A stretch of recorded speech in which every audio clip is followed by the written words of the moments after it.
खबर में सबसे पहले छत्तीसगढ़ रायपुर से विष्णुदेव कैबिनेट की बैठक आज होगी शाम 5 बजे और ये बैठक मंत्रालय में होनी है। सीएम विष्णुदेव साय की अध्यक्षता में यह बैठक होगी। विभागीय बजट पर चर्चा होने की इसमें संभावना है और पीएम मोदी की गारंटी वाली योजनाओं को शुरू करने पर इसमें फैसला संभव है और गारंटी शुरू करने की तारीखों पर इस पर मुहर लग सकती है, जो आज बैठक होगी। रामलला के प्राण प्रतिष्ठा कार्यक्रम को लेकर इसमें फैसला संभव है। साय सरकार कैबिनेट की ये 5वीं बैठक है और आज जो बैठक होगी तो कई ऐसी अहम चीजें हैं जिस पर आज की कैबिनेट में सब बातचीत होनी है, जिसपे सबसे पहले ये कि विभागीय बजट पर इस पर चर्चा होने की उम्मीद है। साथ ही साथ मोदी की गारंटी वाली जो योजनाएं उस पर बातचीत होगी और इस पर तारीख जो है उसका ऐलान किया जा सकता है। रामलला के प्राण प्रतिष्ठा कार्यक्रम को लेकर भी इसमें बातचीत होगी। अहम यह है कि विष्णुदेव सरकार जो है उसकी कैबिनेट है, विष्णुदेव कैबिनेट, उसकी ये 5वीं बैठक है। शाम 5 बजे ये बैठक होगी। बैठक में कई अहम फैसले लिए जा सकते हैं जो आप टीवी स्क्रीन पर देख सकते हैं। इसके पहले भी आपको हमने खबर दिखाई थी कि विष्णुदेव कैबिनेट को लेकर के पिछली बार भी रामलला जो प्राण प्रतिष्ठा का कार्यक्रम है 22 जनवरी को, उसको लेकर के बातचीत उस पर हुई थी। तो विष्णु देव कैबिनेट की बैठक आज शाम 5 बजे है। नीलेश त्रिपाठी हमारे संवाददाता रायपुर से जुड़ चुके हैं। नीलेश, क्या कार्यक्रम है, जरा आप विस्तार से बताएं इसे। जी देखिए आरिफ, शाम को 5 बजे ये कैबिनेट बैठक मंत्रालय में होगी। नया रायपुर में जो मंत्रालय बने हैं वहाँ पर बैठक होनी है।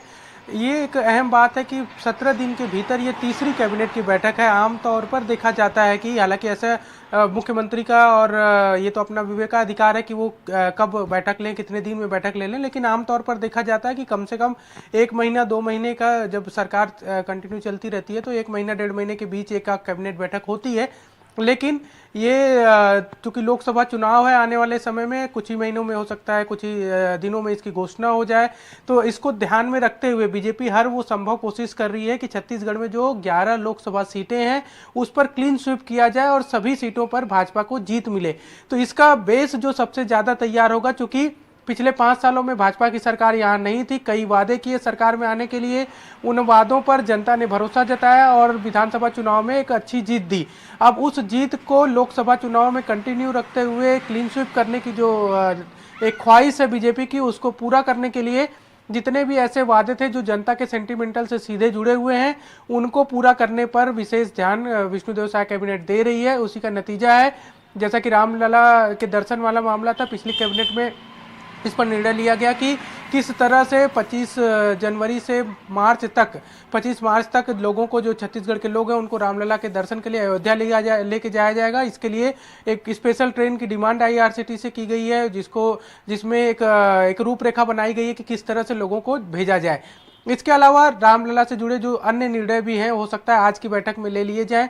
सबसे बड़ी बात है महतारी वंदन योजना को लागू करने की बात, जिसमें 1000 रुपये प्रति माह देने का वादा बीजेपी ने महिलाओं से किया है, हर विवाहित महिला से।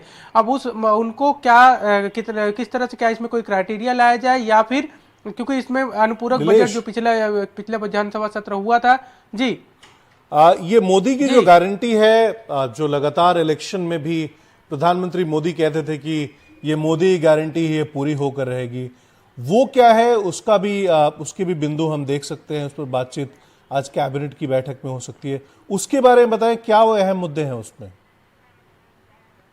जी मैं वही कह रहा था आरिफ कि मोदी की गारंटी के तहत ही घोषणा पत्र में महतारी वंदन योजना का जिक्र किया गया था, जिसमें प्रति माह महिलाओं को 1000 रुपये देने का वादा किया गया था, विवाहित महिलाओं को। अब उस योजना को कब शुरू करना है ताकि उसका लाभ लोकसभा चुनाव में ज़्यादा से ज़्यादा मिल सके, इस पर भी एक बड़ा निर्णय लिया जा सकता है। इसके अलावा तमाम और वादे हैं, जैसे कि हेल्थ के सेक्टर में 5 लाख रुपए बढ़ाकर इलाज की बात कही गई थी। इसके अलावा किसानों को 2100 रुपये देने का, जो 31 रुपये माफ करिएगा, देने का जो फैसला लिया गया है, उस पर भी कब से पैसा मिलेगा, ये एक बड़ा डिमांड किसानों को आ रहा है, क्योंकि आपने वादा कर लिया था, किसान धान बेच रहे हैं, कहा जरूर गया कि हम पैसा पूरा देंगे, लेकिन कब से देंगे इस पर कोई निर्णय नहीं हुआ है। हो सकता है इस पर निर्णय लिया जा सके। इसके अलावा अयोध्या में जो प्राण प्रतिष्ठा होनी है उसको लेकर क्या कोई बड़ा फैसला और कर सकती है राज्य की विष्णुदेव सरकार, इस पर जी। भी एक निर्णय लिया जा सकता है। हालांकि एजेंडा स्वाभाविक है कि सार्वजनिक नहीं किया जाता बैठक से पहले। अब जब बैठक हो जाएगी उसके बाद स्थिति ज्यादा स्पष्ट हो पाएगी कि किन मुद्दों पर चर्चा हो रही है। लेकिन 17 दिन के भीतर तीसरी कैबिनेट की बैठक ये जरूर बता रही है कि पूरी तरह से सरकार जो है वो एक्शन मोड में है और पूरा ध्यान लोकसभा चुनाव पर है। जी नीलेश, बहुत बहुत शुक्रिया तमाम जानकारी देने के लिए।